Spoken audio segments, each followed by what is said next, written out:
কোৱাৰপুৰ ভাই ভাই নীলমজ্যোতি সংঘৰ সৌজন্যত প্ৰথমবাৰৰ বাবে সংখ্যালঘু অঞ্চল কোৱাৰপুৰত অনুষ্ঠিত কৰা হৈছে এখনি ঈদ উপলক্ষে সাংস্কৃতিক কাৰ্যসূচী আৰু ইয়াৰ উদ্যোক্তাসকল ওলাই আহিছে। সকলোৱে ইয়াত অংশগ্ৰহণ কৰিছে। শিশুসকলৰ মাজত খেল ধেমালি প্ৰতিযোগিতা অনুষ্ঠিত কৰিছে এওঁলোকে।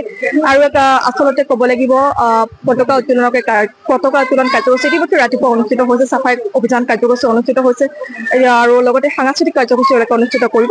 আমি কথা পাতিবলৈ চেষ্টা কৰিম। এইসকল উদ্যোক্তাৰ লোক আছে, তেওঁলোকৰ প্ৰচেষ্টাত আচলতে ইয়াত অনুষ্ঠানটি কৰা হৈছিলে আৰু প্ৰথম বাৰ্ষিক ঈদ মেহফিল আৰু সাংস্কৃতিক কাৰ্যসূচী কোৱাৰপুৰ ভাই ভাই নীলমজ্যোতি সংঘৰ সৌজন্যত তেওঁলোকে অনুষ্ঠিত কৰিছে। আমি কথা পাতিবলৈ চেষ্টা কৰিম। অকণমান আগবাঢ়ি আহিম। আমি অকণমান কথা পাতিবলৈ চেষ্টা কৰিম। কি কাৰ্যসূচী সাংস্কৃতিক সন্ধিয়া আৰু তাৰ আৰু বেলেগ মানে আপোনালোকে প্ৰথমবাৰৰ খেল পতাকা উত্তোলন কৰিছো, সেই আৰু বৃক্ষৰোপণ কৰিছো।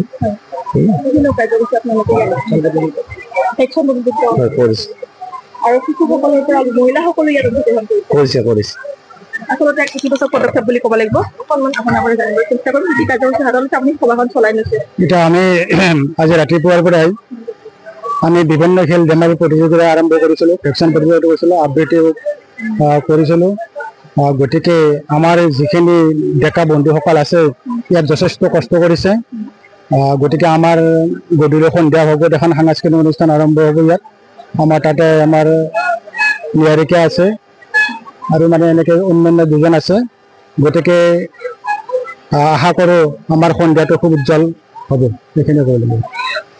কোৱাৰপুৰ নীলমজ্যোতি সংঘৰ ভাই ভাই নীলমজ্যোতি সংঘৰ সৌজন্যত ঈদ উপলক্ষে সাংস্কৃতিক সন্ধিয়া লগতে বিভিন্ন ধৰণৰ খেল ধেমালিৰ লগতে বঁটা বিতৰণী সভা আমাৰ ইয়াত অনুষ্ঠিত কৰা হৈছে।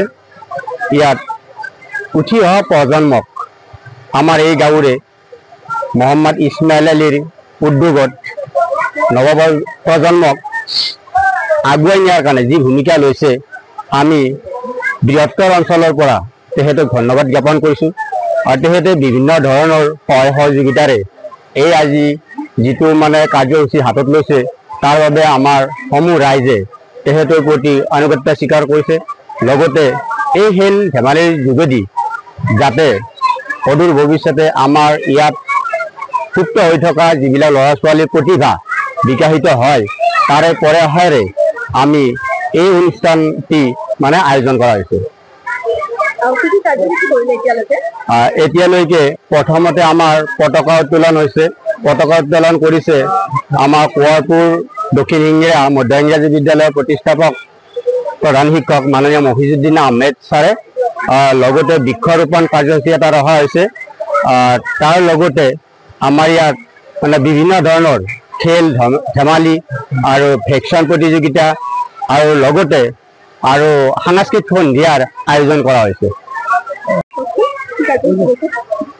আমি আজি কোৱাৰপুৰ ভাই ভাই নীলমজ্যোতি সংঘৰ সৌজন্যত এই প্ৰথম বাৰ্ষিক যি ঈদ মেহফিল অনুষ্ঠান আমি আজি আয়োজন কৰিছিলোঁ, তাৰে দিনজোৰা কাৰ্যসূচী ৰাতিপুৱা আমাৰ পতাকা উত্তোলন, চাফাই কাম, বৃক্ষৰোপণ, তাৰপিছত ভেকচিন প্ৰতিযোগিতা, আকৌ তাৰে লগত সংগতি ৰাখি বিভিন্ন ধৰণৰ খেল ধেমালি, লগতে আবেলি বঁটা বিতৰণী মুকলি সভা অনুষ্ঠিত হ'ল। আজি মুকলি সভা বৰ্তমানত চলি আছে। আমাৰ ইয়াত আমাৰ মুখ্য অতিথি হিচাপে আমাৰ ৰাইজৰ নিৰ্বাচিত প্ৰতিনিধিক আমন্ত্ৰণ জনোৱা হৈছে। আমাৰ নিৰ্দিষ্ট বক্তা আমাৰ সুৰেন দাস মহাবিদ্যালয়ৰ মুকুট আলী চাহেবক মাতা হৈছে, মুকুট চৌধুৰী, তেখেতক আমন্ত্ৰণ জনোৱা হৈছে। তেখেত ইতিমধ্যে আহি আছে। আৰু লগতে সন্ধিয়ালৈকে আমাৰ আজি সাংস্কৃতিক সন্ধিয়া আছে। সাংস্কৃতিক সন্ধিয়াৰ বিশেষ আকৰ্ষণ মন্মিতা ভাৰদ্বাজ, জীৱন জোনাক আৰু নিহাৰিকা বাই। তেখেতসকলে আমাক ৰাইজক মনোৰঞ্জন দিব। আৰু লগতে আমাৰ স্থানীয় শিল্পী ইকৰাম হুছেইন, তেখেতৰো গীতৰ শৰাই আছে। আমাৰ যি আমি ৰাজনৈতিক নেতা আমন্ত্ৰণ কৰিছোঁ তাৰ ওচৰত আমাৰ সংঘৰ তৰফৰ পৰাই বিশেষ এটা উদ্দেশ্য আছিলে। সেইটো হ'ল আমাৰ এই কোৱাৰপুৰ বৃহৎ অঞ্চলত আমাৰ পিছপৰা অঞ্চল আজি কিছুদিনৰ পৰাই আমাৰ যুৱকসকলৰ মাজত বা ল'ৰা ছোৱালীৰ মাজত খেল ধেমালি প্ৰায় বিলুপ্তি ঘটিব ধৰিছিলে। তাৰ মূল কাৰণ হৈছে আমাৰ কোৱাৰপুৰত কোনো খেলপথাৰ নাই।